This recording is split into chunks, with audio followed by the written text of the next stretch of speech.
네, 안녕하세요. LS증권의 염승환 이사입니다. 최근 저를 사칭하는 여러 유튜브 방송이나 카카오톡 채널들이 상당히 많은데요. 저는 이제 LS증권과 함께하고 있는 이 연불리와 함께 채널에서 공식적으로 방송을 좀 하고 있고, 저를 사칭하거나 돈을 달라고 한다거나 리딩을 원하거나 이런 것들은 다 사기일 가능성이 높기 때문에 여러분들이 각별히 주의를 하셨으면 좋겠습니다. 우리의 등장은 쉽게 뜨거워지는 심장을 지키고 길 잃은 머릿속을 냉철하게 만들 것이다. 투자는 그렇게 차가워야 하니까. 성공 투자를 위한 리딩 솔루션 LS증권. 이곳의 사람들은 말한다. 쉽게 뜨거워지지 말라고. 더 간다고 했지? 빨간불일수록 더 차가워지라고. 차가운 고수들의 투자 플랫폼 투혼. 네, 안녕하세요. 자, 오늘 2024년 8월 26일 시장 함께 읽기 시작하고 있습니다. 미국은 좀 많이 올랐는데 한국은 좀 아쉽네요. 아직 장은 안 끝났는데요. 아무튼 시장이 좀 오늘 혼조세 보이면서 약간은 좀 미국을 쫓아가지 못하는 좀 아쉬운 모습이 나오는 것 같습니다. 뭐 늘 그렇지만 미국 올라도 반응이 약하고 빠질 땐 더 빠지고, 참 아직까지는 좀 뭐 오늘 물론 일본도 안 좋거든요. 그래서 아시아 시장 전체적으로 좀 부진한 그런 상황이 이어지고 있는 것 같습니다. 일단 미국 증시 상황하고요. 파웰 의장이 이제 잭슨홀 미팅에서 언급을 했죠. 그래서 금리 인하를 발표한 거랑 똑같아요. 피벗 선언을 했습니다. 금리 인하 하겠다고. 그 다음에 이제 기사 중에 영하 63도에서 구멍 뚫어봤냐, 램 리서치의 100단, 도쿄 일렉트론이 이제 극좋은 시각 장비를 공개했었는데 그거를 이제 견제하려는 목적 같아요. 우리가 한번 극좋은 시각 한번 예전에 함께 배우기에서 공부를 해본 적이 있죠. 다시 한번 좀 설명해 드릴게요. 그 다음에 요 보고서 참 되게 좋더라고요. 뭐 맞을지 안 맞을지 모르지만 되게 많은 인사이트를 좀 얻었습니다. 그래서 한번 소개해 드리고요. 주간 이익 동향, 그 다음에 태양광, 미국의 중국 조선업 제재, 그 다음 제약바이오. 요즘에 제약바이오 보고서 많이 나오죠. 지금 확실히 주도주예요, 제약바이오가. 그리고 거기 관련된 이제 뭐 SK 바이오팜, 바이오시밀러, HK 이노인이 들어가 있고, 그 다음에 투자 전략 관련해서 매크로하고 이제 스트레스를 담아두는 것보단 푸는 것이 낫다. 이거는 어떤 보고서냐면 이번에 이스라엘이 헤즈볼라 공격했잖아요. 이제 그 관련된 내용이 담겨 있고, DB금융투자의 강영기 연구원님은 몇 달 전부터 계속 비관적으로 시장을 보고 계세요. 그래서 계속 얘기를 하고 계신데, 영화 빅쇼트를 보셨나요? 그런 제목으로 또 위험 관리해라, 그러니까 좀 조심하자는 보고서를 또 냈습니다. KCC 글라스, 성광밴드, 그리고 예전에도 제가 상담하다가 통신장비 물어보신 분들이 간간히 계셨어요. 참 근데 저도 답변이 어려워요. 통신장비는 너무 많이 빠졌는데, 한번 또 보고서가 나온 게 있으니까, 물론 안 좋은 내용입니다. 근데 한번 잘 고민을 해보세요. 소개는 해드리겠습니다. 이런 내용들로 한번 방송을 시작을 해볼게요. 자, 먼저 이제 한경 글로벌 마켓 같은 이제 언론 보도 참고해서 한번 작성을 해봤고요. 미국은 급등했습니다. 나스닥이 1.5% 급등했고, 반도체도 급등했고요. 금리는 좀 떨어졌고, 그다음에 원달러 환율도 많이 떨어졌습니다. 유가는 좀 올랐어요. 오른 이유는 명확하죠. 잭슨 미팅에서 파웰 의장이 시장 예상을 뛰어넘는 발언을 했어요. 금리 인하 하겠다는 이제 발언을 했고, 그게 이제 증시의 호재로 작용을 했다라고 보시면 되겠습니다. 그러니까 파웰 의장이 뭐라고 했냐면, The time has come for policy to adjust. 그러니까 정책을 이제 조정할 시간이 왔습니다. 우리가 가야 될 방향은 명확합니다. 이제 인하하겠다는 겁니다. 깜빡이 켰고 이제 핸들 돌렸어요. 그래서 이제 인플레 위험은 감소했고, 이제 고용 신경 쓰겠다는 거예요. 이제 물가는 크게 염려 안 한다. 고용이 근데 망가지면 안 되니까 금리를 선제적으로 인하해야 된다. 보험성 금리 인하를 얘기를 했습니다. 그러니까 이제 시장이 환호한 거예요. 그래서 인플레가 2%로 지속 가능한 경로에 있는 확신이 커졌고, 그 다음에 강력한 노동시장을 지원하기 위해, 그러니까 고용이 꺾이면 안 된다. 그리고 지금 금리가 높잖아요. 그러니까 지금의 금리 수준은 만약에 노동시장이 악화되면 금리를 팍 낮출 수도 있다. 여유가 있다. 이런 거고요. 노동시장 냉각을 원하지 않는다. 금리 인하의 타이밍과 속도는 유입되는 데이터, 변화하는 전망, 위험의 균형에 따라 달라질 거다. 그러니까 데이터 보면서 하겠다는 얘기는 여전히 비슷합니다. 그리고 연착륙, 경기는 뭐 이게 물가는 2%로 돌아가리라 생각할 만큼 충분한 이유가 있고 경제가 강력한 노동시장도 유지할 거다. 고용도 쉽게 안 꺾일 거다. 이런 내용을 계속 피력을 하고 있습니다. 그리고 실업률이 증가한 건 과거 침체처럼 해고가 는 게 아니라 노동 공급이 좀 늘어나서 그런 부분이다. 고용 둔화라. 그러니까 해고가 많아진다는 게 침체인데 그건 아니다. 그래서 굉장히 그러니까 여유가 있었고 연준의장은 이제 마치 그 승리의 축가를 부른다는 듯한 그런 모습을 보였다고 합니다. 그리고 근데 이제 시장에서는 50bp 인하, 그러니까 25bp 인하가 아니라 한 번에 0.5%를 팍 낮추는 거죠. 그 가능성도 남아 있대요. 그러니까 9월 금리 인하는 더욱 명백해진 것 같다. 이런 좀 내용이고 실업률 상승을 위해서 모든 것을 하겠다는 발언은 좀 강력한 선언이다. 그러니까 한마디로 뭔가 좀 안 좋아지면 크게 낮출 수도 있어요. 그래서 9월 6일 날 고용 보고서 나오거든요. 그게 만약에 안 좋으면요 50bp 인하를 세게 할 가능성도 있어요. 근데 괜찮다면 그냥 그대로 그러니까 지금은 고용 지표가 아무리 좋아도 그냥 인하는 기정사실이고요. 25bp로 25냐 50이냐 요 싸움입니다. 그리고 점진적이란 표현을 빼버렸어요. 연준 위원들은 계속 얘기를 해요. 점진적으로 하겠습니다. 점진적으로 금리 인하해야 됩니다. 천천히. 근데 파월 의장은 점진적이란 단어를 빼버렸습니다. 그래서 우리 예상보다 더 비둘기적으로 얘기를 했어요. 그러니까 금리 인하를 더 강하게 얘기를 한 거죠. JP 모건은 통화정책 변경될 때가 왔다고 언급을 했고, 인플레이션이 이제 그 연준 목표대로 가는 거 거의 확실해진 것 같다. 이렇게 자신감 있는 표현을 했다고 합니다. 또 금리 인하 시기와 속도는 다가오는 데이터에 달려 있다고 또 언급을 했고요. BOA는 이제 9월 금리 인하를 기정사실화 했다라는 표현을 했습니다. 근데 다만 50bp 인하보단 25 하지 않겠냐? 왜냐면 고용이 견조하니까요. 그래서 정리를 해드리면 9월의 금리 인하 확률은 100%고요. 50bp는 36.5. 9월 6일 고용지표에 따라 폭은 결정될 거고 이제 고용을 신경 쓰겠다라고 언급을 했기 때문에 금리 인하는 시작이 됐다. 사실상 금리 인하 시작됐다라고 평가를 하시면 되겠습니다. 그리고 11개 업종이 모두 다 상승을 했고요. 부동산 2% 올랐고 주택건설주도 올랐고요. 엔비디아가 5% 가까이 급등했습니다. 브로드컴도 올랐고 다음 마이크론은 우리나라도 오늘 반도체 안 좋은 게 이 이유 때문이지. 키옥시아가 옛날 도시바가 현재 낸드 2위 업체로 알려져 있죠. 이 회사가 상장한대요. 상장하면 투자를 늘릴 수 있잖아요. 그럼 반도체 공급가에 오는 거 아닐까? 이런 우려. 마이크론도 빠져버렸고 오늘 국내에서도 하이닉스는 사실 호재거든요. 하이닉스가 저 키옥시아에 투자한 게 많아요. 4조 투자했어요. 그 자금 회수할 수가 있는 이제 길이 열린 거예요. 하이닉스한테는 좋은데 오늘은 그런 거보다 일단 공급가행 이슈도 반영이 된 것 같습니다. 그래서 오늘 하이닉스나 삼성한테는 그러니까 마이크론처럼 좀 부정적으로 작용했고 전기차주들 좋았죠. 그래서 오늘 LG엔솔도 그렇고 2차전지가 좋았습니다. 빅테크는 좀 부진했고요. 에버코 ISA는 투자자 350명 대상으로 설문조사 했더니 S&P 500 지수가 지금과 9월 말에 그러니까 큰 변화 없을 거다 이렇게 좀 언급을 했다고 합니다. 해리스 부통령이 될 거라는 대답이 더 많아요. 한 50% 정도. 투자 전략은 이제 미국 증시가 급등했고 파월은 자신감을 피력했고요.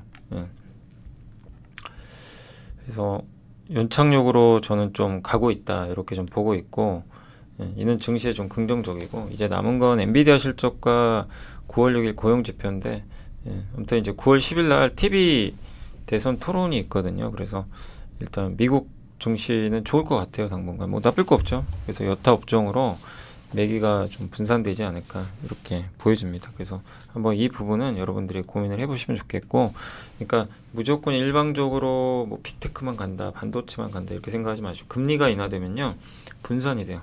퍼져요. 경기 민감주도 좋아지고 소비주도 괜찮아지고.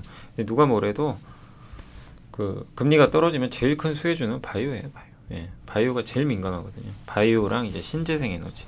신재생 에너지는 뭐 대선 불확실성이 좀 일부 있다 보니까, 그래서 어쨌든 금리가 낮아지면서 바이오나 이런 기업들, 그래서 너무 지수에 연연하지 마세요. 뭐 저도 말씀드리고 싶은 게 우리나라 지수 답답해요. 그러나 그 안에서 계속 종목 장세 펼쳐집니다. 예, 뭐 지수 못 가는 건 좀 아쉽지만, 그래서 종목 장세로 보시고 지수에 너무 스트레스 받지 마시고요. 예, 계속 위아래로 움직인다 라고 보시면서 어떤 업종을 내가 투자할 거냐, 어느 건 줄이고, 이거를 계속 고민하시면 좋겠고, 그리고 빨리 금토세가 해결돼야 돼요. 이게 금토세 때문에 지금 환경 되게 좋잖아요. 근데 그거 아니면 코스닥도 많이 갔을 텐데 좀 안타깝습니다. 금토세가 해결이 안 되니까 코스닥 자체 사람들이 아예 그냥 단기 매매만 해요.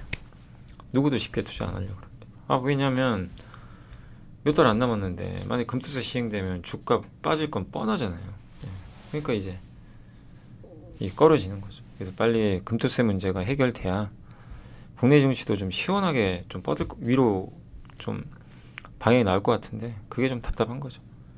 이번 주 일정으로는 그 미국의 8월 댈러스 연은 제조업 지수가 오늘이고요. 이제 컨퍼런스 보드 소비자 신뢰 지수. 근데 중요한 건 28일이에요. 이 두 개. 엔비디아. 이게 제일 중요하죠. 그죠?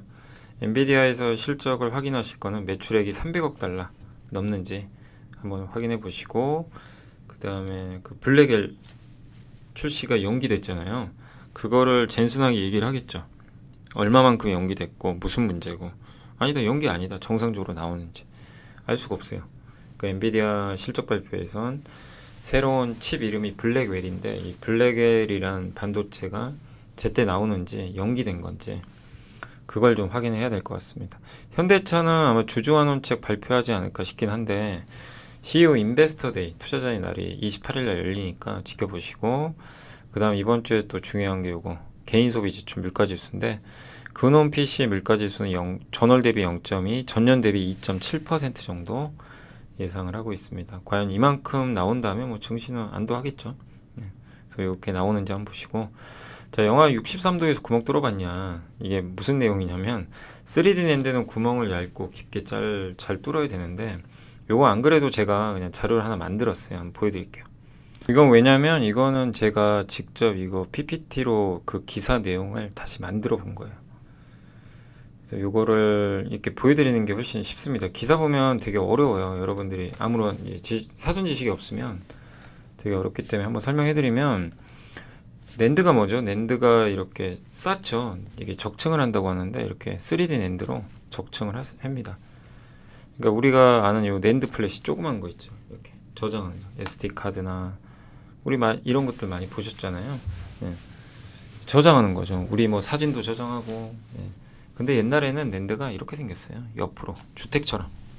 옛날에 예전 낸드는.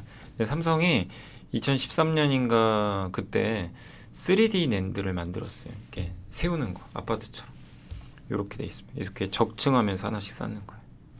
그 다음에 초고층으로, 향후 전망은 천단까지. 그래서 여기서 중요한 게, 이렇게 쌓은 다음에 낸드를 어떻게 만드냐면 이렇게 쌓죠. 쌓은 다음에 여기다 가운데 구멍 뚫어 가지고 데이터 저장 공간을 만들어요. 저게 기억의 방이래요. 여기 하얀 거 보이시죠? 여기 이렇게 정말 얇아요. 요런 것들이 기억의 방입니다. 여기 빨간색. 예. 그리고 필요 없는 거 깎아내고 시가하고. 관건은 저거를 얼마나 얇고 깊게 균일하게 쭉 파 들어가야 돼요. 그러니까 우리가 땅을 파고 들어가는데, 여기가 밑에가 1000m라고 그러면 밑에가 1000m까지 균일하게 쭉 내려. 그 말이 쉬운 일인가요? 땅 파다 보면 당연히 삐뚤빼뚤하죠. 그럼 안 된다는 거예요. 예. 그게 승부예요. 그게 정말 중요합니다. 그래서 이런 식각장비 회사들이 저거 파는 게 식각장비로 파거든요. 정말 어려운 일이죠. 저걸 제일 잘하는 회사가 램 리서치랑 일본의 도쿄 일렉트론, 텔이라고 그러죠. 예, 이렇게 돼 있는데, 요거 기억하실지 모르겠어요. 그래서 한번 제가 자료를 만들어 본 건데, 이 보시 프로세스라고, 이렇게 파야 되죠. 자, 이쪽을 보세요. 자, 여기를 좀 확대해서 제가 보여드릴게요. 한번 보시면, 아이고, 너무 커졌네. 너무 커. 그냥 크게 보자고요. 이렇게 보시면 여기 보이시죠? 이렇게 얘를 파거든요. 예. C4F8이라는 건데 요게 뭐냐면 이제 반응성 이온인데 요게 이렇게 식각을 해서 구멍이 파 있잖아요. 근데 이 식각할 때 이쪽으로 파면 안 돼요. 우리가 원하는 건 뭐죠? 일렬로 쭉 내려가야 돼요. 그죠? 쭉 내려갈 때 파다가 옆에 빠지면 안 돼요. 그래서 이 C4F8이 뭐냐면 C 있죠. 이게 카본인데 그러니까 탄소죠. 탄소가 방어막 역할을 해요. 이렇게 막을 형성해줘요. 어떤 얘기인지 아시겠죠? 근데 저렇게 한 다음에 여기다 SF6를 집어넣어 버려요. 예. 얘가 공격을 합니다. 이렇게. 예. 저 F라는 애가요. 불소인데 이 막을 뚫고 들어가요. 예. 그래서 여기를 공격해서 막이 보이세요? 뚫죠. 방어막 없어지죠. 근데 계속 하면 안 되죠. 왜냐면 얘가 또 밑으로 이렇게 뚫고 갈 거 아니에요. 그러면 일정 부분 그렇게 한 다음에 다시 방어막 C4F4를 또 넣어요. 이렇게 계속 이렇게 하는 방식입니다. 방어막 쌓고 뚫고 방어막 쌓고 하나씩 좀 오래 걸리겠지만 저런 방식으로 하는 거죠. 근데 이거에 문제점이 있어요. 점점 좁아지죠. 이렇게 좁아져요. 지금 저렇게 넓어 보이지만 좁아진단 말이에요. 좁아지면 여기서 얘네들이 이제 다 하고 난 다음에 날아가야 되는데 찌꺼기들이 안 날아가요. 거기 나가지 못하고 머물러 있는 거예요. 그러니까 저 탄소 찌꺼기나 저런 것들이 이제 쌓여 있는 거죠. 그러면은 이 F가 여기에 찌꺼기들이 많으니까 공격을 해서 또 파서 들어가야 되는데 못 파고 들어가요. 그런 일이 발생해요. 그러니까 파다가 결국엔 나중에 안 파져요. 그리고 탄소가 많이 나오니까 또 무슨 문제가 발생하죠? 예, 환경에도 좀 문제가 생기겠죠. 아이고 이게 이렇게.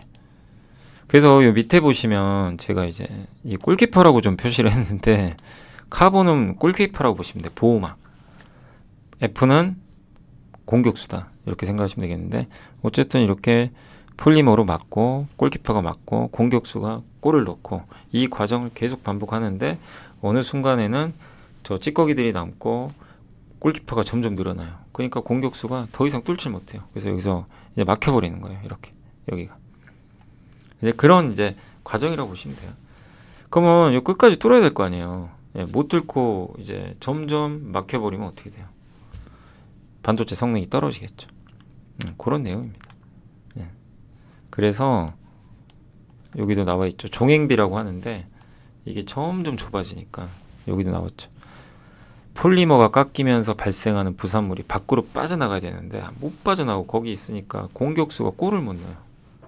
장애물이 너무 많아가지고 밑으로 파고 내려가야 되는데 그래서 방법을 찾은 게 극저온 식각 공정입니다. 이게 뭐냐면 골키퍼가 없어요. 골키퍼가 없어요. 저 C가 없어요. 극저온에서 C가 필요 없다고 합니다. 공정이 진행될수록 공격수가 골키퍼를 뚫고 공 넣기가 어렵다. 자꾸만 쌓이니까. 그래서 극저온 공정. 이 보시 프로세스를 원래 쓰는데 요거 말고 이제 그래서 이제 극저온 식각을 이렇게 이제 도입을 한 거죠.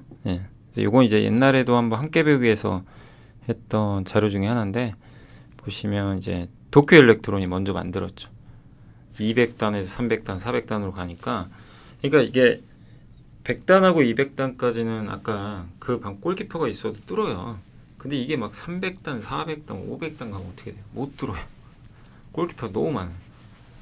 근데 이제 극저온으로 하면 영하 70도에서 하면 그 장비를 만들어 버린 거예요. 그러면은 33분 만에 빠르게 그냥 식각이 가능하다.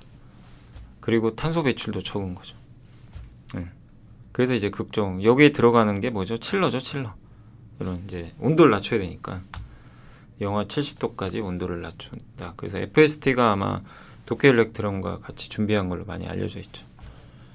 요거 예전에 설명드렸던 거. 근데 이번에 나온 건 뭐냐면 이제 램 리서치가 크라이오 3.0이라는 기술을 지난주에 공개를 한 거예요. 이제 이거를 강혜령 기자님이 기사를 쓴 겁니다. 갔다 오셔가지고 그래서 뭐냐면 웨이퍼 온도를 63도까지 여긴 63도예요. 영하 63도. 그래서 칠러 웨이퍼 아래 그러니까 냉각 장지 밑에다가 설치를 한 거죠. 그 칠러 장비는 이제 FST나 기사에 있는 거 그대로 써온 거예요. 유니셈, GST 이런 기업들이 칠러를 만들죠, 실제. 예. 그 크라이오 3.0은 이게 뭐냐면 기술입니다. 그러니까 아까 도쿄 일렉트론은 장비잖아요. 근데 램 리서치가 이런 시각의 1위에요. 삼성이 원래 램 리서치 걸 많이 쓰거든요. 근데 도쿄 일렉트론이 저걸 만들어내니까 도쿄 일렉트론 거 쓰는 거 아니냐. 램 리서치도 가만히 있으면 안 되죠. 반격을 해야죠. 그래서 이 기술을 하나 만든 거예요. 크라이오 3.0. 이걸 도입을 했더니 시각 속도가 아까랑 비슷하죠. 도쿄 일렉트론 2.5. 그리고 어떻게 만드냐면 요게 여기 보이세요? 구멍을 파면 여기 이쪽 보이시죠? 있죠? 이상하게 파져 있죠. 삐뚤빼뚤하게 막. 예, 이러면 안 돼요. 일직선으로 쭉 이렇게 파란 얘기예요. 저게 된다 이거예요. 무슨 뭐 마법도 아니고 아예 골키퍼가 없나 봐요. 그냥 쭉 파고 들어갑니다. 예. 그렇게 이제 구멍을 파야 요런 3D 예, 랜드가 만들어지는 거죠. 그래서 꼭대기에서 아래까지 딱 봤을 때 편차가 거의 없대요. 그럼 진짜 완벽한 거죠. 그 기술을 만들어냈다고 합니다. 근데 이거의 특징이 밑에도 적어놨는데 400단 이상 랜드에서 검토 중에 있고요. 400단 아마 내년에 나올 것 같아요. 그리고 이게 좀 차별화된 건 기존 장비에다 쓸 수가 있대요. 기존 시각 그 램 리서치 장비 있죠. 이거를 바꾸지 말고 거기에 파츠 있죠. 파츠가 그 거기에 이제 들어가는 소모성 부품. 저거 만드는 회사가 뭐 하나머티리얼즈, TCK 같은 기업인데 이 TCK가 그 주로 램 리서치에 공급을 한다고 합니다. 도쿄 일렉트론은 하나머티리얼즈예요. 근데 TCK는 램 리서치. 그러니까 파츠만 이제 그 교체를 하면 돼요. 업그레이드 하면 되고 소프트웨어로 업그레이드만 해주면 그러니까 장비를 교체를 안 해도 소프트웨어만 이렇게 업데이트 딱 해주면 파츠 교체하고 이러면은 된다 이거예요. 그러니까 이거는 되게 이것도 놀라운 기술이죠. 장비를 교체하지도 않고. 예. 그리고 이제 거기 들어가는 칠러는 누군지 모릅니다. 누군지 모르지만 그 도쿄 일렉트론은 아마 FST가 하니까 유니셈이 될 수도 있고요. 그건 뭐 알 수는 없어요. 근데 그냥 이제 제가 한번 써본 겁니다. 어떤 내용인지 이해되세요? 예. 이렇게 설명을 해드리면 조금 이해가 될 거예요. 그러니까 결론은 저걸 구멍을 파서 쭉 깊게 들어가야 되는데 기존 방법으로는 한계가 있고 극존으로 하면 저걸 빨리 할 수가 있다는 거죠. 그래서 냉각. 그래서 제일 중요한 게 칠러 같은 거고 도쿄 일렉트론과 이 두 기업 간의 경쟁이 시작됐다. 예, 램 리서치. 그 내용입니다 이게. 알죠? 그래서 한번 나중에 뭐 기사도 한번 읽어보세요. 예, 요 제목이 이렇게 돼 있으니까 그렇게 해서 설명드렸습니다. 아까 그 내용입니다. 이렇게 높게 올라가니까 예. 아시죠? 네, 그래서 설명은 끝내겠습니다. 그러시면 좀 더 이해가 쉬우실 거예요. 예. 제가 뭐 해드릴 건 이런 거죠. 이게 좀 어려운 내용들. 근데 제가 저걸 왜 설명드리냐면 반도체가 안 좋잖아요. 최근에 또 뭐 소부장 끝난다는 얘기도 있고 뭐 피크아웃이니 뭐니 논쟁이 심합니다. 근데 그건 그거고 그거 뭐 알겠다 이거예요. 뭐 피크아웃일 수도 있고 아닐 수도 있는데 다만 저 낸드 저게 피크아웃인가요? 저 기술이? 저 기술은 피크아웃이 아니죠. 앞으로 써야 될 기술이죠. 그죠? 극 좋은 시가 써야 되잖아요. 예. 그래서 저런 기술들 예. 그리고 뭐 하이브리드 본딩 이거 피크아웃과 무슨 상관이 있어요? 써야죠. 그죠? 차세대 EUV 뭐 이런 것들 예. 어차피 해야 되는 기술들이에요. 그러니까 그 기술을 적용했을 때 수혜받는 기업들은 공부를 해서 공부를 미리 해놓으면 좋다는 얘기죠. 예. 그러면 나중에 업황이 또 좋거나 반도체가 또 주도주가 될 때 더 높은 성과를 낼 수가 있겠죠. 그래서 이제 저런 걸 공부하는 거죠. 예. 그래서 저런 것들도 미리 좀 이렇게 이해해 놓으시면 더 좋을 것 같습니다. 그래서 한번 설명을 해드렸고요. 이것도 읽어보면 좀 이해가 안 가는 내용도 들어가실 수도 있어요. 한 번 읽고는 이해 잘 안 됩니다. 뭐냐면 설명해 드릴게요. 이매웅, 김성수 연구원님이 이제 환상의 커플이란 이제 제목의 보고서 썼는데 한마디로 뭐냐면 각자 도생의 시대예요. 코로나 이후로 많은 국가들이 돈을 풀고 있어요. 상대적으로 우리나라 많이 안 푸는 것 같긴 하죠. 예. 근데 뭐냐면 보조금을 줄이고 세금을 늘리기 쉽지 않습니다. 국민의 선택을 받은 권력이 쉽지 않아요. 당연히 저항이 생기죠. 그래서 긴축 재정 쉽지 않아요. 네. 그래서 미국은 지금 GDP 대비 정부 부채 비율이 122.4. 2차 세계대전 당시 수준 상위. 그때는 전쟁 때인데. 얼마나 미국 정부가 돈을 많이 찍었단 얘기예요. 그리고 해리스 공약이 현실화되면 10조 달러, 2조 달러가 들어가고요. 그 다음에 트럼프 공약이 현실화되면 지출은 3.5조 달러. 계속 돈 풀겠다는 얘기예요. 네. 근데 그러면 어떻게 돼요? 부채 계속 늘죠. 그러니까 지금 미국의 금융위기가 오기 힘들어요. 왜냐하면 개인 부채가 아니잖아요. 2008년도에는 민간 부채였고 지금은 민간 부채가 아니에요. 그 얘기는 뭐죠? 예, 정부 부채인데 정부 부채는 이제 정부가 좀 컨트롤할 수 있다 보니까 다만 이걸 줄일 방법이 없어요. 부채 줄이는 순간 저항이 생기죠. 예. 국민들이 가만히 있을까요? 쉽지 않죠. 예. 누군가 고통을 수반해야 되니까 쉽지 않아요. 그러면 그 방법 말고 다른 걸 쓰자 이거죠. 그래서 쓰는 방법이 2차 세계대전 때 이 방법을 썼대요.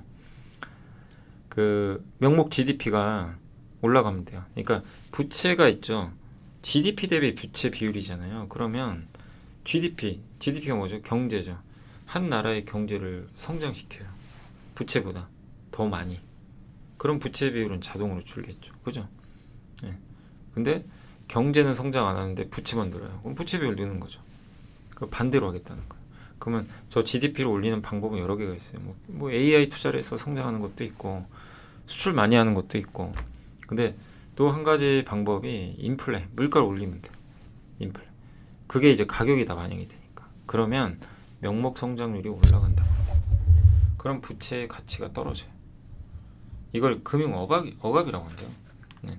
2차 대전 때 이걸 이용을 했다고 합니다.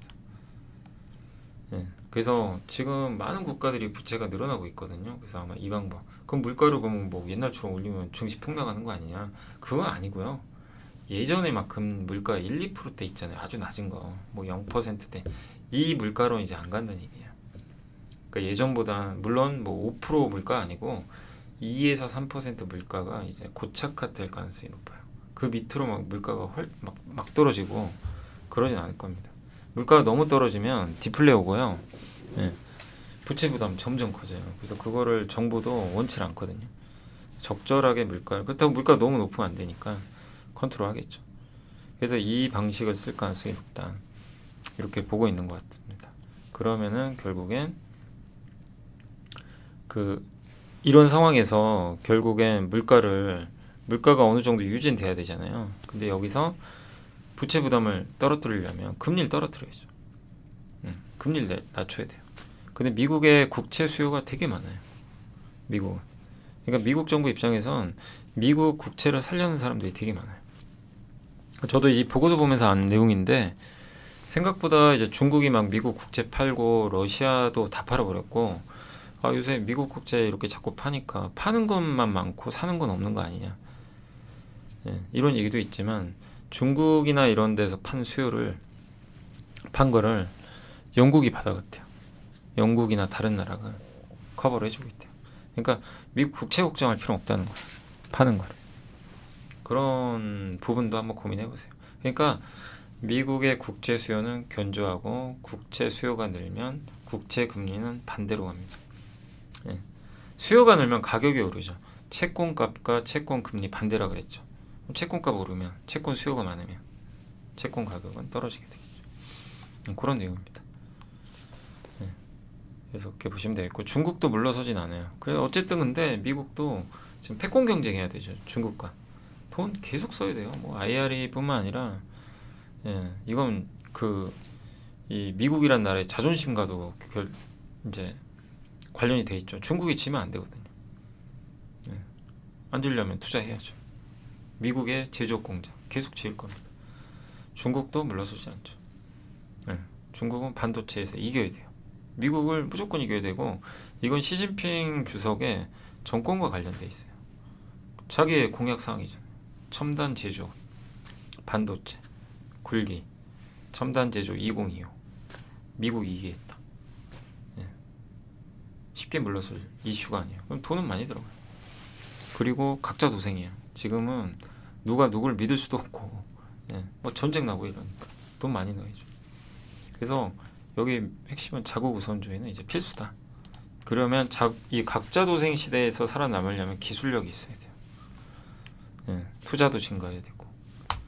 그 미국이 여기서 제일 앞서 있는 국가죠. 그러니까 미국이 왜 저렇게 투자를 많이 할까? 막 공장 짓고 중국은 견제하면서 공장 지으라 그러고 미국에 이런 이유가 있다는 거죠. 예, 그래서 미국의 사이클, 반도체, 배터리, 태양광 패널 등 계속 주도할 것 같다. 이런 내용이고 유럽도 비슷하다. 유럽도 지금 투자를 늘릴 걸로 좀 보고 있는 것 같아요. 제조, 그러니까 많은 나라들이 제조업 위주로 투자를 할 가능성이 높다는 얘기죠. 그 달러는 여전히 강세 압력이 우세할 것 같다. 예, 이런 좀 내용이고 미국으로 자본 유입이 증가하니까. 그러나 달러는 약할수록 좋죠. 미국 입장에서. 왜냐하면 그래야 부채가 떨어질 거 아니에요. 부채 부담이. 근데 그건 좀 지켜봐야 될 것 같고요. 근데 여기 적혀 있죠. 달러 약세가 유리하다. 그러니까 이것 때문에 언젠가는 약달러 정책을 의도적으로 펼칠 수도 있어요. 부채가 많으니까. 어쨌든 확장 재정과 앞으로 확장 재정을 할 거고 아까 말씀드린 금융을 억압하는 이런 조합 하에서는 경기가 과열 국면에 보다 더 길게 머물 수 있다. 그러니까 너무 섣불리 불황 온다고 발을 빼지 마라. 예, 이렇게 보고 있고요. 다만 너무 과잉 투자가 누적되면 나중에 좀 큰 문제가 생길 수도 있다는 거죠. 이번 기준금리 인하 종착점은 2.5고요. 공급이 주도하는 경제 성장은 이어질 것 같다. 예. 이로 인한 미약한 물가 상승 압력은 연준으로 하여금 고용 부분에 집중할 수 있는 환경을 조성할 것 같다. 이런 내용입니다. 그래서 저번에 인상 사이클과 이제 정반대로 인하 사이클은 시작이 됐다라고 보시면 되겠습니다. 그리고 미 국채에 대한 수요는 다른 국채랑 비교하면 안 된다. 그건 예의가 아니다. 독일 번드, 영국 길트하고는 다르다. 예.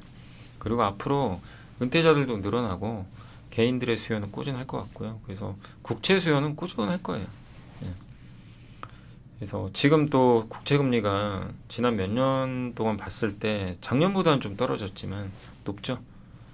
그리고 여기도 나와 있지만 영국이 미국 국채 사고 있고 영국이 더 많이 사요. 중국이 파는 것보다. 이거 저도 몰랐던 사실이에요. 그죠? 중국이 막 미국 국채 파니까 이제 미국 국채 큰일 난 거 아니냐, 중국이 보복하는 거 아니냐. 근데 보복하라 그래요. 영국이 사버리는 거죠. 그러니까 지금 그런 상황이 발생하는 거죠. 그래서 지금 어쨌든 예, 제가 이제 느낀 걸 정리를 해드리면 저도 이제 그 생각을 했거든요. 이제 미국이 결국 언제까지 저렇게 돈을 많이 풀까, 정부가. 이제 좀 끝이 나는 거 아니냐 이런 의견도 많이 있죠. 최근에 보면 증권가에서도 미국 비중이 높은 기업들 좀 조심해야 된다 이런 의견도 있으면 달러가 약해지고 미국 경기 둔화되니까. 근데 이런 내용을 좀 들어보고 하면 과연 그럴까 그런 생각이 들어요. 미국 비중이 높다고 이제 주도주가 아니고 꺾이고 그건 아닌 것 같아요. 달러가 약세로는 갈 거예요. 가는데 속도 느릴 것 같고 그 다음 지금 미국이 저 투자한 거 줄일까요? 중국하고 전쟁이 아직 안 끝났는데 계속 투자할 겁니다. 그 가능성이 높죠. 근데 그걸 하기 위해선 적절하게 물가를 올려야 되고요. 그리고 금리는 어쨌든 낮춰야 돼요. 그래서 금리 압력을 계속 줄 것 같아요. 연준한테 금리 계속 낮춰라. 그러니까 이제 지금 5.5인데 2.5까지 낮춰라. 계속 인하하는 거죠. 이 사이클은 이제 9월부터 시작이 돼요. 그런 사이클에서 장이 망가질까? 그러니까 다만 이제 증시가 너무 올라서 한 번씩 조정은 나오겠지만 쉽게 장이 막 대세 하락장으로 가긴 좀 어렵고 역시 주도주는 미국에서 잘하는 기업들. 미국이 저렇게 투자를 많이 하는데 예, 쉽게 줄일 문제가 아니라는 거죠. 그런 이제 아이디어도 엿볼 수 있는 거죠. 근데 이게 맞을지 안 맞을지 몰라요. 되게 막 국제 정세도 복잡하고 하니까.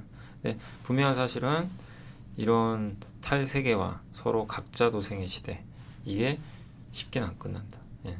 그리고 제일 중요한 건 기술력이 있는 나라만 살아남아요. 그래서 우리나라는 기술력이 있어요. 이제 바이오까지 FDA 승인 받아요. 폐암 치료제까지. 대단한 국가입니다, 진짜. 근데 안타깝게 뭐 금투세니 이런 것 때문에 한국의 시장은 너무 할인받는 거죠. 그게 참 안타까워요. 예. 어쨌든 뭐 국뽕은 아니고요. 이제 우리나라가 그만큼 기술력은 예, 있는 기업인데 대접을 못 받는 거죠. 근데 더더욱 이제 그런 기술 가진 제조업 국가들이 더 높은 밸류를 받을 수 있고 그리고 미국이나 유럽에 그런 그 장비 같은 거 있죠. 장비나 그런 거를 많이 수출하는 기업들이 더 높은 성과를 받겠죠. 가장 성과 좋았던 게 장비 중에 변압기잖아요. 그리고 반도체 장비. 결국 달러가 약해지고 지금 미국 경기 둔화된다고 이제 미국향 기업들, 미국 너무 수출 비중 높았던 기업도 이제 조심하자, 그런 시각도 위험하다는 겁니다. 그러니까 저도 결론적으로는 미국 비중이 높은 기업들 여전히 긍정적으로 봐야 되는 거 아닌가. 끝은 아니다. 지금은 바이오예요. 지금은 이제 다른 업종보다 바이오가 미국 비중이 높은 기업들이 많이 있죠. 그 기업들이 주도해요. 대표적인 게 SK 바이오팜 같은 회사죠. 미국에서 매출 다 나오잖아요. 그죠? 주가 많이 올랐죠. 요즘에 녹십자 올라가는 거 미국에 FDA 승인 받고 매출 나오죠. 셀트리온도 뭐냐면 그 진펜트라는 신약이 이제 나왔는데 하반기에 미국 매출이 찍히면 급등해요. 근데 이제 모르죠. 아직 상반기에 매출이 얼마 안 돼요. 이제 하반기에 2,500억 예상하거든요. 그게 미국에서 찍히면 주가 가지 말라고 해도 갈 수밖에 없어요. 근데 안 나오면 못 가요. 쉽게. 결국 미국 매출이야. 근데 미국 매출을 보여준 기업은 주가가 많이 갑니다. 그러니까 요 리포트를 보면서도 우리가, 저는 그걸 더 좀 이제 느꼈거든요. 그래서 미국 쪽에서 잘하는 기업들은 여전히 좋게 보자. 그 기업 중에 뭐가 잘할지는 또 계속 찾아야 되겠죠. 그래서 한번 고민해 보시면 좋을 것 같습니다. 그래서 굉장히 좀 한번 이게 딱 뭔가 뭘 때렸던 그런 모습이라고 생각을 하고 있습니다. 자, 그리고 이제 미래에셋의 유명한 연구원님이 이제 이번 주 주간 이익 동향 좀 발표를 했으니까 한번 설명해드리면, 3분기 영업이익 전망은 전주보다 이제 증가했고요. 그 전주보다는 다 영업이익 전망치는 좀 올라왔습니다. 소폭이지만. 삼성생명, 메리츠금융지주가 이제 추정치가 올라갔고요.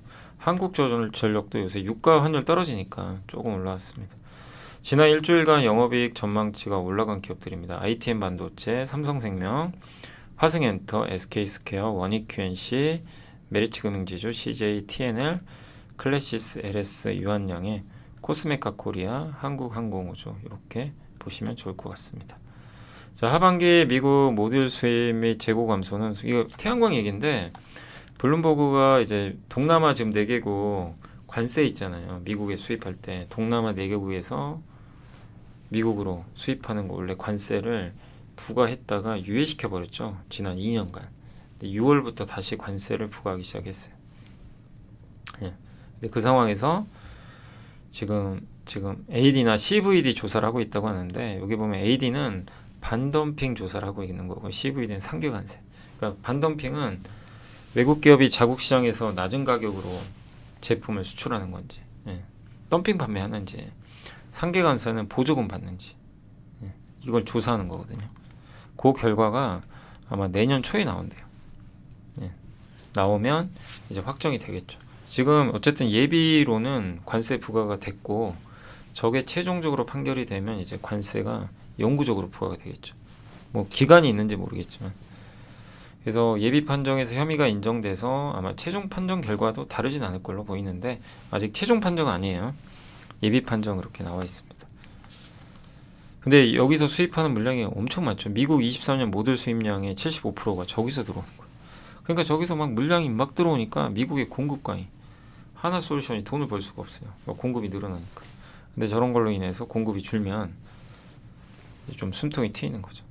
그래서 좀 지켜봐야 되겠지만, 하나솔루션한테도 좋은 부분들이 조금씩은 나오고 있다. 다만 해리스가 돼야 돼요. 어쩔 수 없어요. 뭐 CS 윈드 아니면 대표적으로 하나솔루션, 이게 태양광과 풍력 대표 기업들이죠. 이들이 좋아지려면 방법은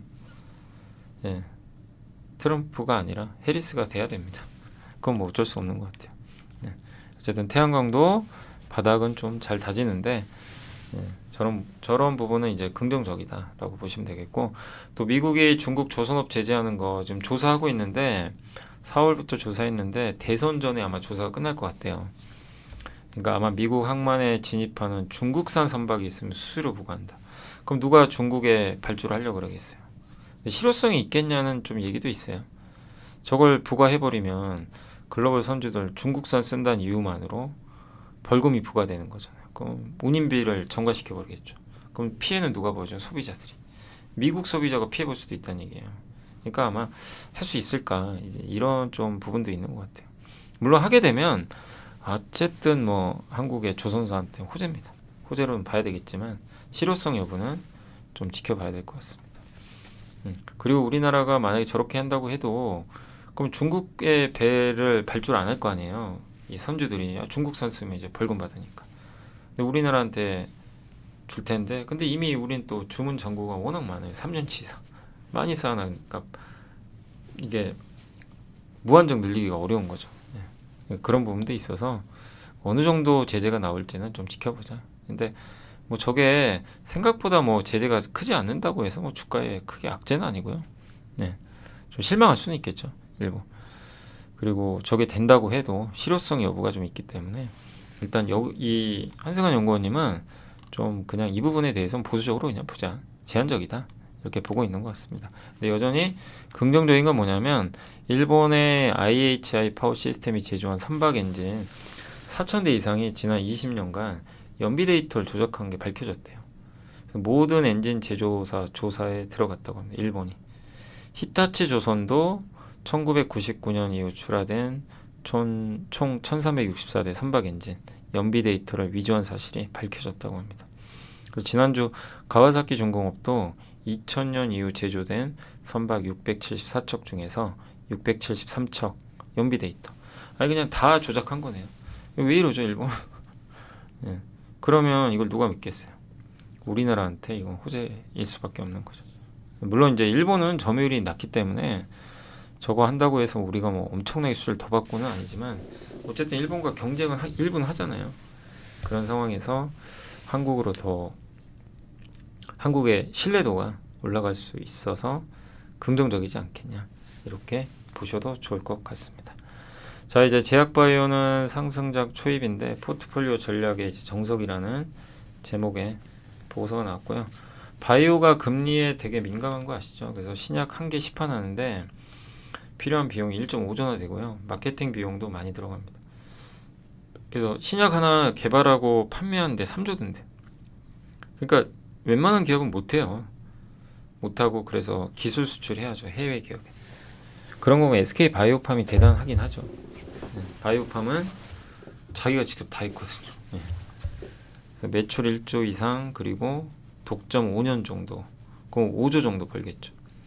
그래야 이익을 낼 수 있고요. 신약 성공률은 10에서 20%밖에 안 되고 그 와중에도 성공해도 블록버스트 연간 매출 1.3조 이상 벌 거는 15%밖에 안 된다. 굉장히 어렵다는 얘기죠. 그래서 더더욱 이자율. 그래서 금리가 떨어져야 좋죠. 금리가 높으면 차입 비용이 올라가니까. 그리고 금리만 또 중요한 게 아니라 기술적인 성과도 상당히 중요하다. 이렇게 보시면 되겠고 최근 또 대규모 글로벌 기술 이전 및 FDA 신약 승인 글로벌 시장에서 매출 실적 견인하는 주요 기업들을 주목하자는 얘기인데 어쨌든 그 중에서 오늘 제가 보고서 읽어보니까 좀 보수적으로 돈 버는 기업들 주목하자. 약간 왜냐면 좀 주가들도 올라왔으니까 대외 변수 리스크 있으니까 하방이 단단한 걸 사보자 이런 내용. 그래서 바이오팜과 SK, HK 이노엔. 바이오팜은 좀 올랐지만 이노엔은 거의 못 올랐죠. 그래서 여기를 좀 탑픽으로 꼽아주셨고 그 안에 이제 보고서 중에 미국 시밀러 시장 바이오 시밀러도 계속 주목을 해야 되는 게 유럽은 미국보다 바이오 시밀러 그러니까 복제약이죠. 바이오 의약품의 이 시장이 침투율이 무려 70%를 넘었어요. 바이오 시밀러 천국입니다. 한마디로 오리지널보다.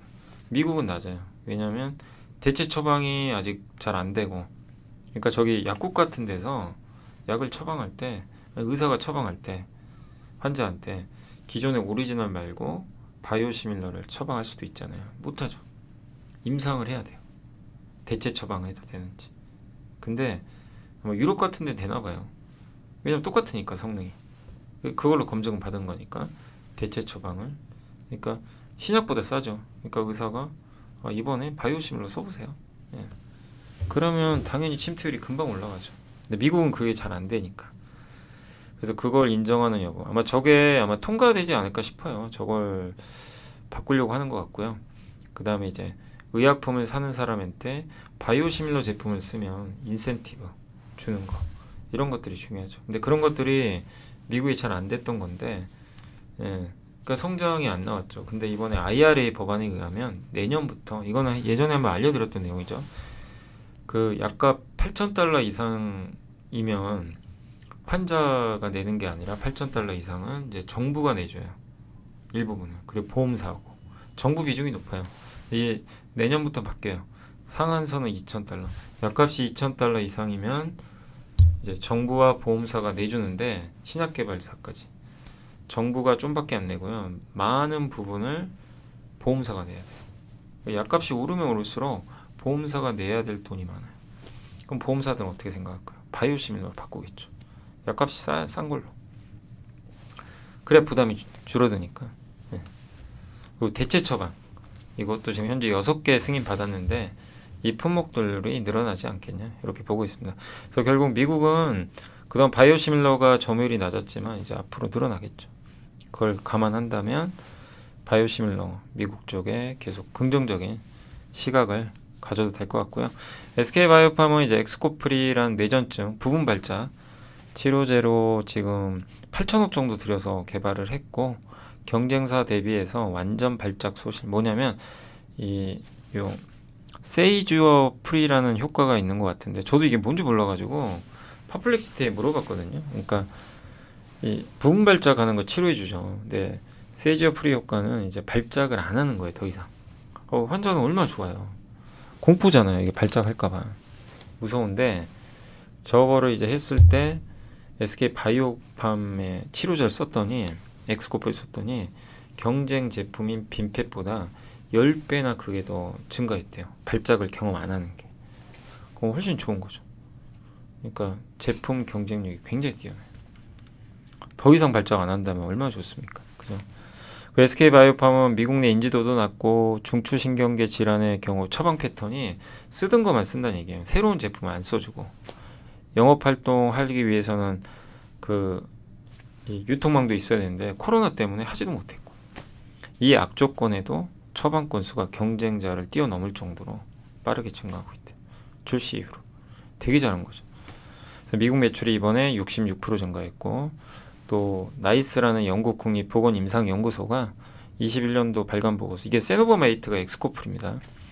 기존 경쟁 약품 대비해서 그 삶의 질 조정 생존 연수인데, 이게 아마 빈펫보다 좀 높다고 합니다. 그리고 SK 바이오팜의 요 제품은 SK 라이프 사이언스가 직접 100% 담당을 하고 있어요. 그러니까 직접 유통을 하고 있어요. 저것도 되게 어렵죠. 미국 유통망도 있는데 직접 회사 만들어서 한 거죠. 그런데도 저런 성과 내면 대단한 거예요. 뇌전증 치료제는 어쨌든 발작 조절이 어렵고 여러 가지 약을 동시에 복용하거든요. 그래서 다른 약제로 변경하는 경우에도 충분한 이제 시간을 가지고 용량을 낮추면서 기존 약제를 또 중단한다고 하는데, 어쨌든 안정성이 되게 중요하다. 그래서 초기에는 시장 침투가 되게 느리대요. 근데 시간이 가면 좀 빨라진다는 얘기죠. 같습니다. 그래서 가격도 저렴하대요. 초기에 들어가는 비용도. 그래서 그런 것들을 마케팅도 되게 잘한 것 같고요. 그래서 어쨌든 성공했어요. 분기 매출이 1,000억 나옵니다.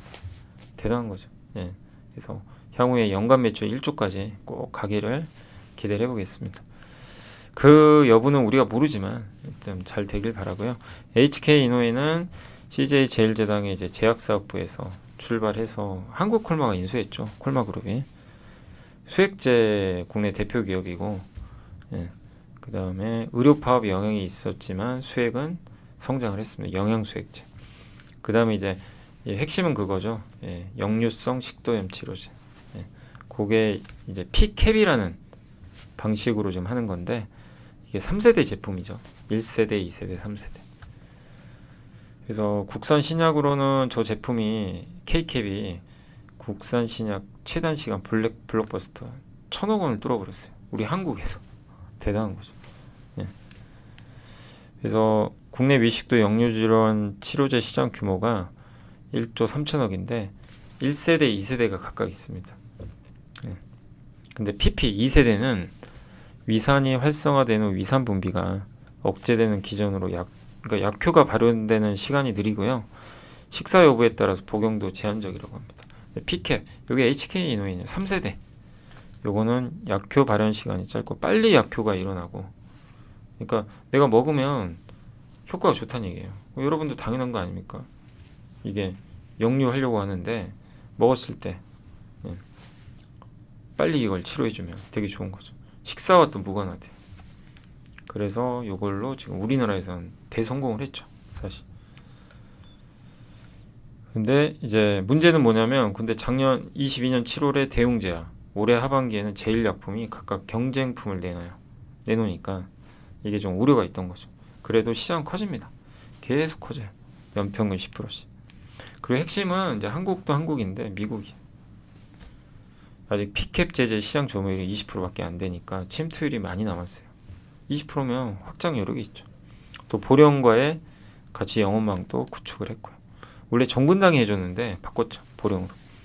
그래서 아마 수수료가 낮아져서 실적에 도움이 되지 않을까 이렇게 보고 있고요.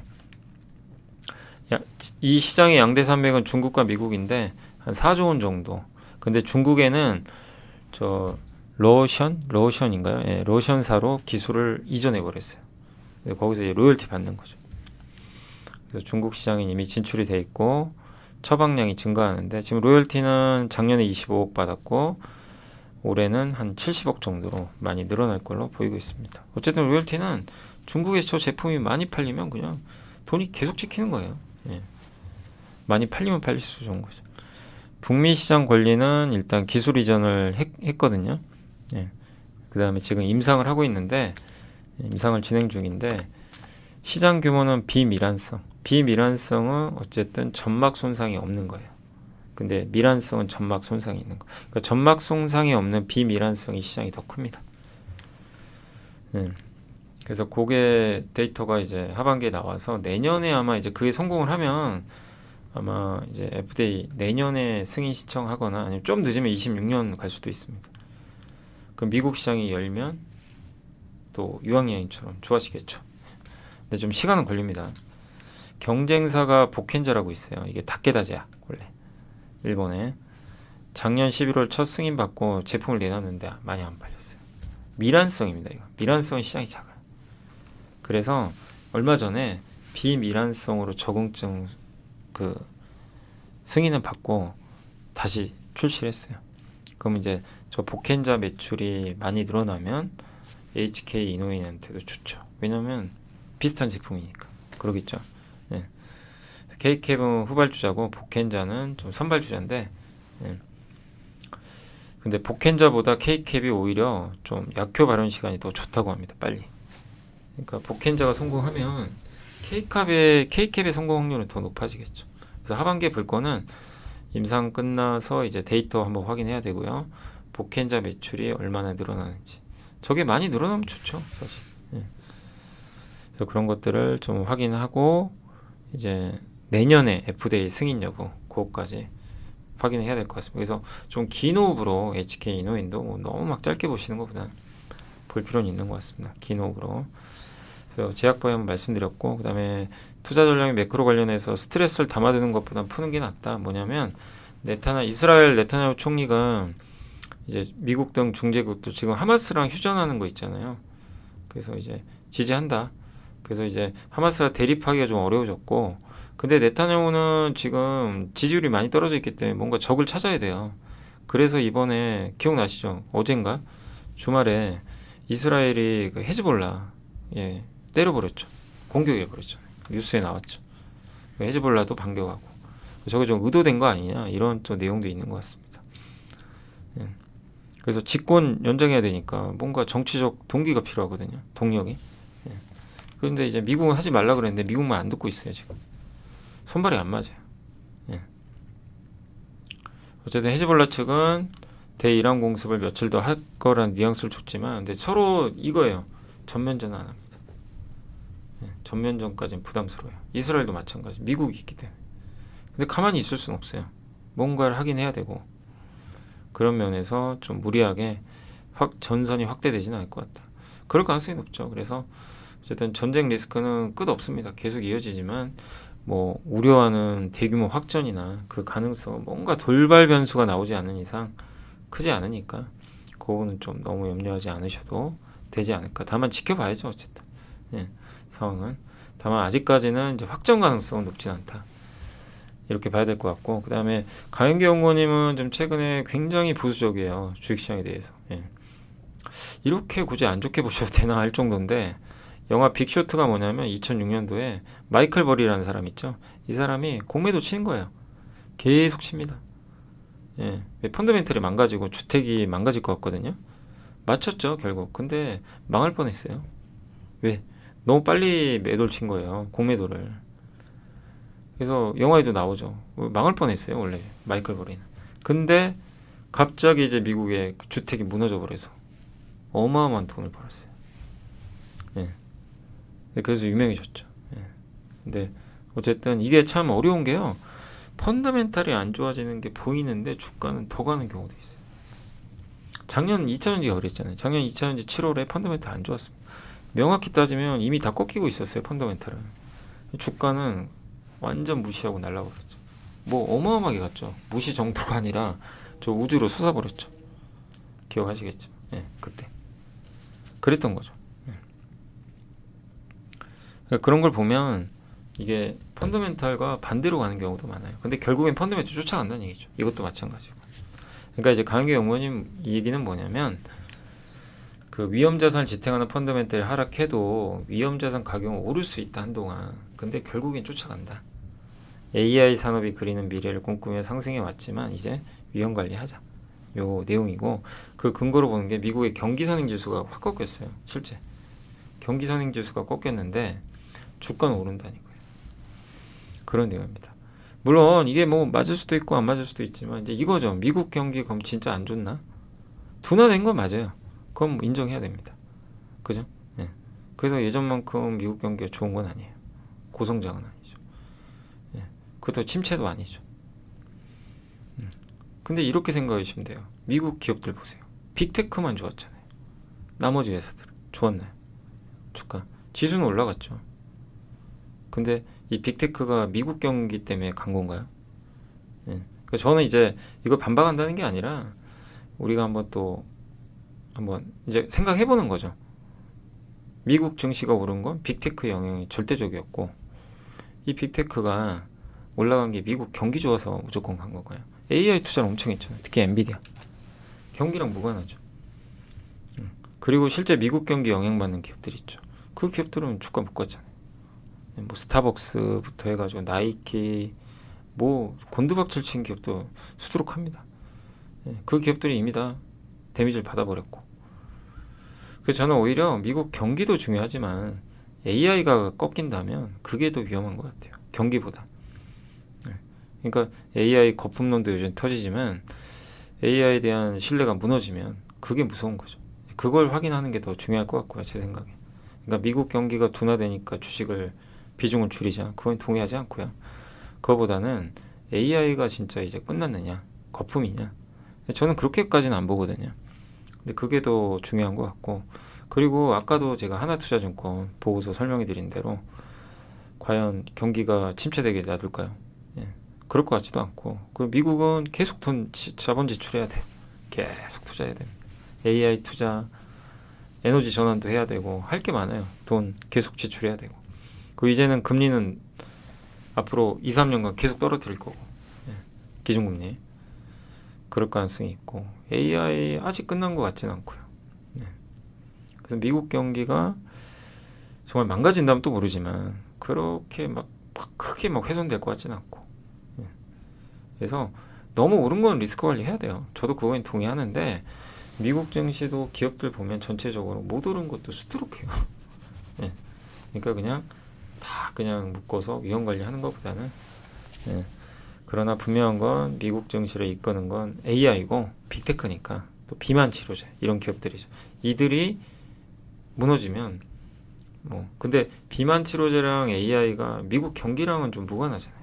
그래서 저는 이 의견엔 동의는 안 해요. 동의는 안 하지만 그건 동의합니다. AI나 이런 비만 치료제가 워낙 많이 올랐기 때문에 이들이 계속 펀더멘털이 뒷받침이 되면서 견조해야 돼요.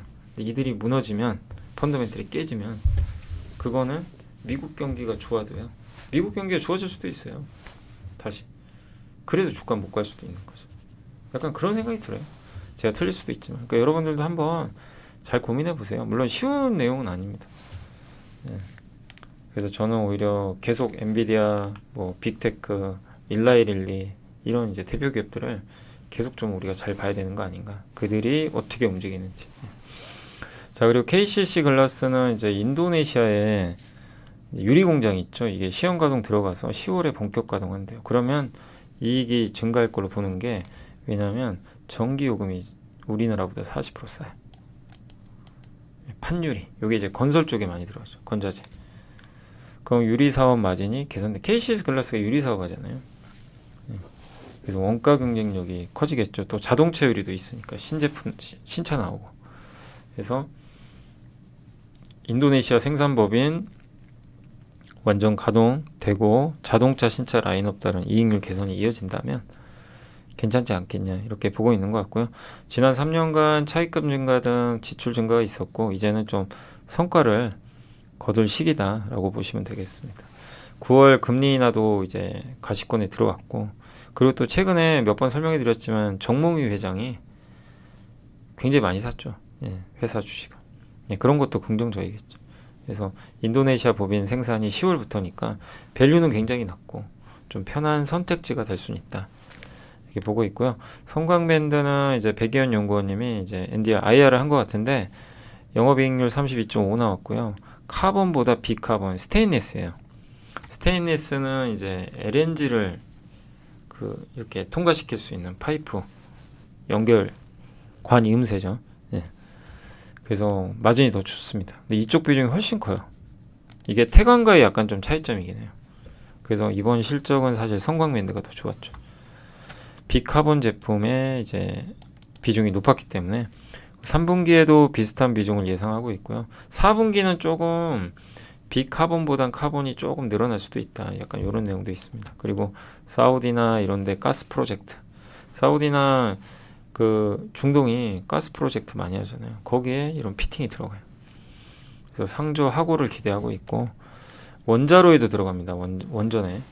거기서 피팅 수주액이 한 100에서 200억, 아주 큰 규모는 아니지만 신한울 3, 4호기, 체코, 뭐 이집트 이런데. 근데 물론 이제 저기 체코는 좀 시간이 걸리죠. 예, 건설하는데 29년부터 건설 들어가니까 좀 걸리긴 하지만 어쨌든 원자력 쪽에서도 수혜가 예상됩니다. 원래 매출 비중은 석유화학이 제일 높고요. 조선해양 이쪽 비중으로 돼 있고, 국내 건설사가 해외 수주하면요 우리나라 피팅과 같이 가요. 그래서 거의 성광 아니면 태광이 나눠 가져요. 거의 해외 건설사는 이제 경쟁을 해야 되니까 가능성 20% 정도.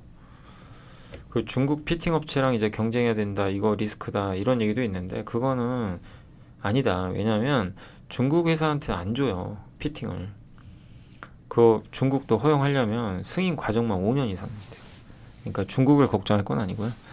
자사주 매입, 자사주 소각, 예, 배당 확대. 근데 이걸 좀 해주면 더 좋죠. 하이로코리아가 이걸 좀 잘하잖아요, 주중환원. 그래서 주중환원도 좀 했으면, 예, 많이 적극적으로, 예, 1,300억 정도 현금 갖고 있으니까, 예, 그래서 이거를 아마 고민한다라고 이게 적혀 있는 것 같아요. 예, 해주시면 좋죠. 지금 밸류업도 해야 되니까. 그래서 충분히 이런 이제 LNG와 원전으로 에너지 전환이 이루어지는 시기에, 예, 좀 중심에 있는 기업 중에 하나인 것 같습니다. 자, 마지막으로 통신장비 한번 보시면 진짜 안 좋죠. 저도 이거 읽고 느낀 게 진짜 안 좋긴 안 좋구나.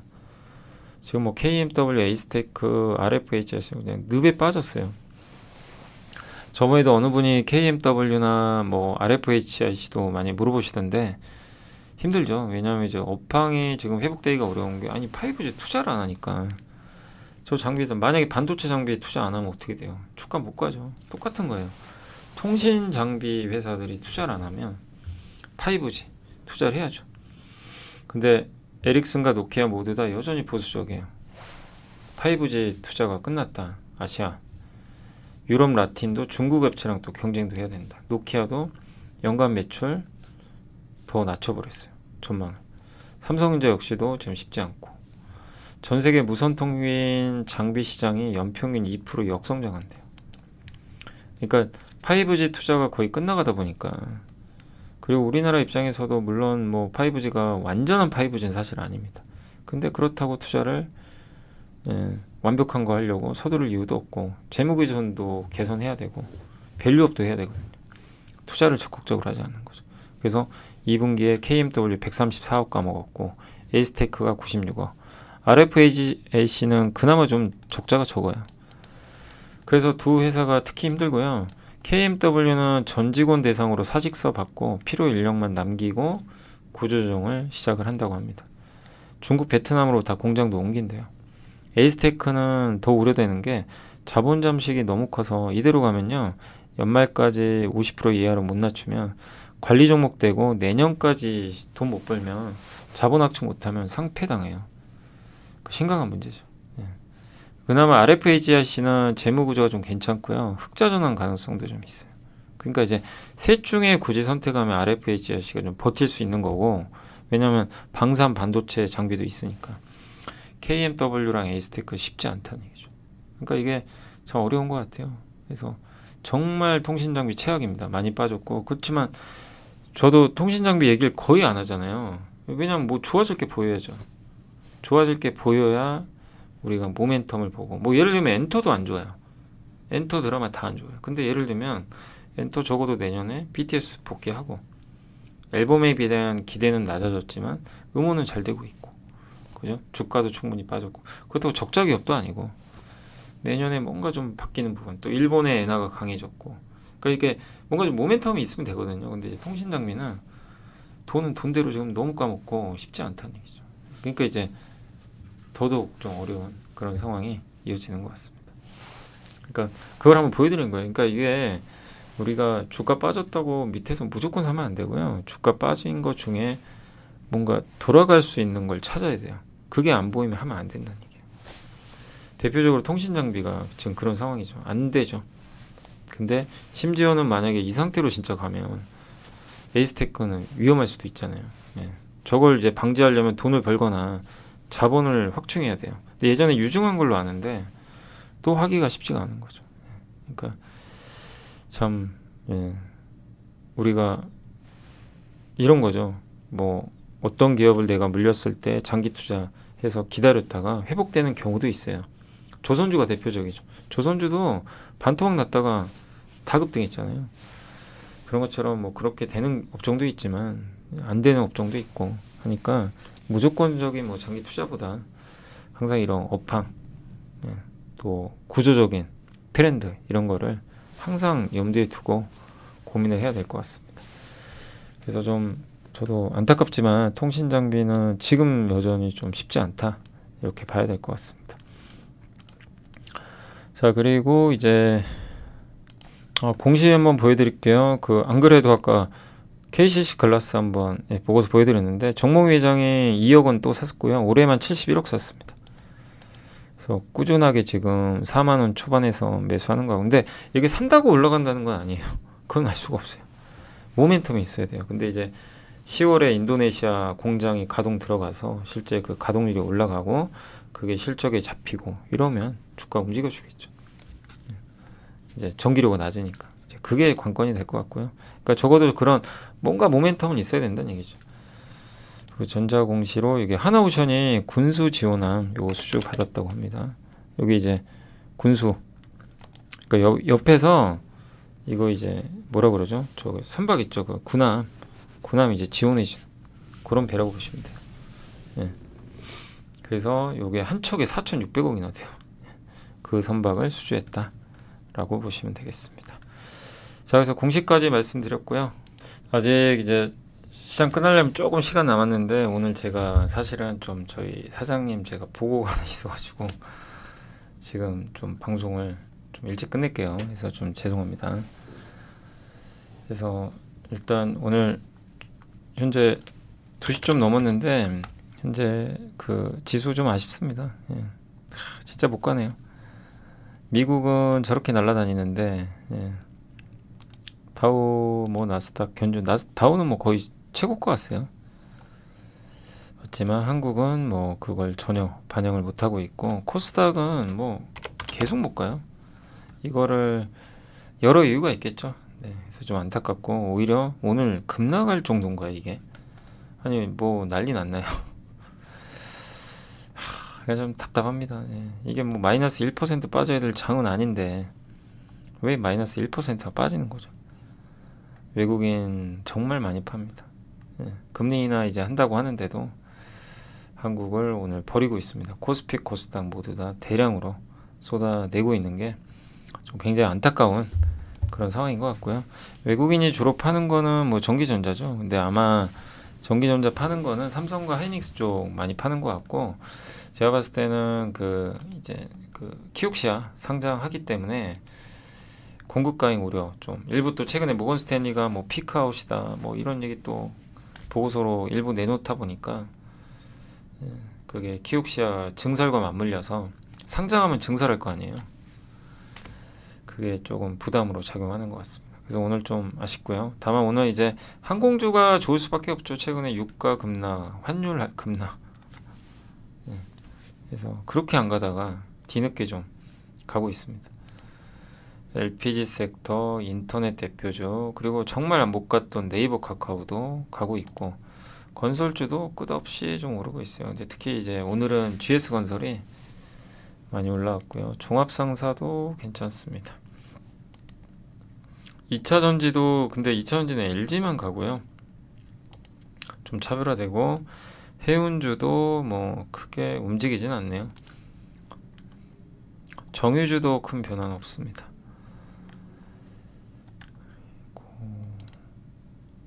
타이어 업체 조금 올랐고요. 풍력주도 일부. 예.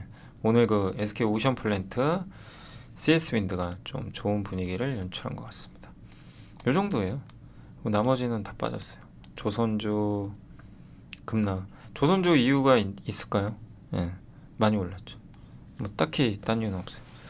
저도 이제 좀 단기적으로 조심하자고 그때도 말씀드렸던 게, 팔자는 게 아니라 매수는 하지 마라. 좀 기다려라. 그때 한참 올랐을 때 있잖아요. 예, 왜냐하면 계속 갈 수는 없어요. 언젠간 쉬는데 또 좋은 기회가 올 수 있는데, 예, 최근 며칠 또 빠지고 있죠.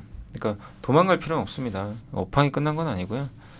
다만 이제 쉬어가는데, 지금 뭐 화장품도 그렇고 조선도 똑같아요. 너무 그동안 좀 많이 올랐기 때문에 매물이 좀 나오고 있다. 업황이 꺾인 건 아닙니다. 여기 뭐 전기회사도, 전선주도 마찬가지. 여기 뭐 반도체도 계속 안 좋고, 오늘은 삼성전자, 하이닉스도 많이 빠지고요. 온디바이스 AI도 충격을 계속 받고 있습니다.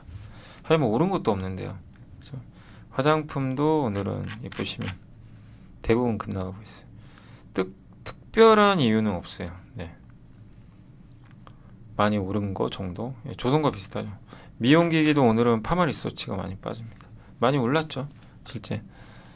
그래서 일단 이렇게 많이 오른 주도주들은 일단 외국인들이 차익 매물이 쏟아지면서 좀 많이 빠지는 그런 상황이 연출이 되는 것 같습니다. 2차 전지도 오늘 LG엔솔 좋은 거 빼면 그렇게 썩 좋은 모습은 아닌 것 같아요. 한마디로 시장이 좀 답답하죠. 예. 오늘 코스피 쪽에서 조선주 좀 안 좋고요. LG엔솔 좋고, 셀트리온 괜찮고요. 삼바 좋고, 바이오는 확실히 좋은 것 같아요. 바이오 쪽이 뭐 오늘도 유한량이 또 올라갔고요. 네. 꾸준히 반등을 해주고 있어요. SK 바이오팜, 항공주, 낙폭과대 소외주, 바이오, 요런 쪽이 좀 움직이고 있습니다. 그 다음 코스닥도 2차 전지는 일부 부진한데, 리가캠 바이오, ST팜 급등하고 있고, 펄어비스는 또 반대로 빠지고 있고, 실리콘토, 화장품, 게임, 미용 의료기기, 파마 리서치, 테크잉, 반도체, 바이오 좋죠. 보로노이, 바이오는 좋아요. 그러니까 확실히 루닛도 마찬가지, 어떻게 보면 바이오 쪽이죠. 그 AI 의료기기니까. 그러니까 한마디로 헬스케어나 이런 이제 바이오 쪽이 지금 누가 봐도 주도주인 게 명확하고요. 그쪽을 제외하면 낙폭과대주가 오르고, 나머지 업종은 굉장히 답답한, 네, 뭐 적게 빠지는 게 아니라 오히려 급락하는 그런 현상들이 좀 아쉽긴 한 것 같습니다. 그 다음에 오늘 거래대금 쪽에서는 삼성공조가 좋았고요. 더 좋은 비중 여기 클라우드 쪽이죠. 풍산, 구리, 유한양행, 건설주, LG엔솔 일부 올랐고, 반대로 조선주, 화장품, 한국콜만, 삼양식품 이런 주도 업종들은 대부분 빠지고 있습니다. 자, 코스닥 쪽에서는 일단 한번 볼까요? 오늘 KN솔이 제일 많이 올랐고요. 보로노이, 이렌텍, 스페코, 이게 뭐 어떤 섹터가 딱히 뭐 잡힌다 이거보다 개별주들이 강한 것 같습니다. 루닛. 반면에 오늘 많이 빠지는 건 펄어비스, 이오플로, 그 유상증자 충격이 좀 있었죠. 실리콘투, 펩트론, 파마리서치. 시장을 좀 이끌던 일부 기업들이 좀 빠지는 그런 상황 같습니다. 자, 그래서 오늘 증시는 이렇게 대부분 좀 시총 큰 기업들이 좀 부진하다 보니까 좀 안타깝고요. 바이오가 확실히 좀 잘 버텨주지만 혼자만 버텨서는 증시가 오르긴 좀 어려운 것 같아요. 그래서 한국 증시는 상대적으로 아쉽지만 계속 말씀드리지만 그렇다고 무너지거나 그럴 만한 장도 아니고, 한국 기업들은 뭐 사실 별로 오른 것도 없고 이제 금투세만 좀 해결되면 좋겠는데 참 쉽지가 않네요. 어쨌든 좀 어려운 장이지만 여러분들 계속 아이디어 괜찮은 기업들이 있고 좀 못 오른 거 위주로 찾아보세요. 오른 거보다는 덜 오른 거. 그러니까 소외받은 거 중에서 나아지는 게 뭔가, 내가 새롭게 투자를 한다면 그런 쪽이 좀 편하고 좀 부담 없지 않을까 이렇게 생각합니다. 소외받았는데 올라갈 뭐가 있어야 합니다. 그냥 막 많이 빠진 거 하시면 안 되고요. 그런 걸 찾는 좀 장세인 것 같아요. 지금 지수는 위는 막혀 있고 계속 박스권 속에서 이런 좀 답답한 움직임은 이어질 것 같습니다.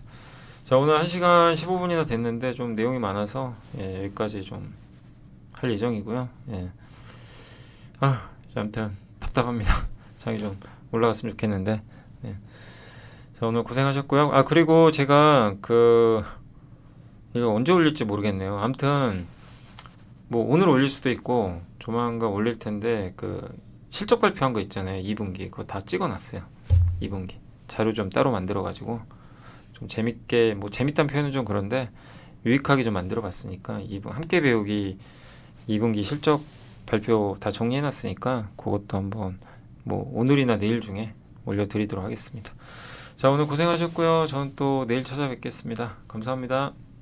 우리의 등장은 쉽게 뜨거워지는 심장을 지키고 길 잃은 머릿속을 냉철하게 만들 것이다.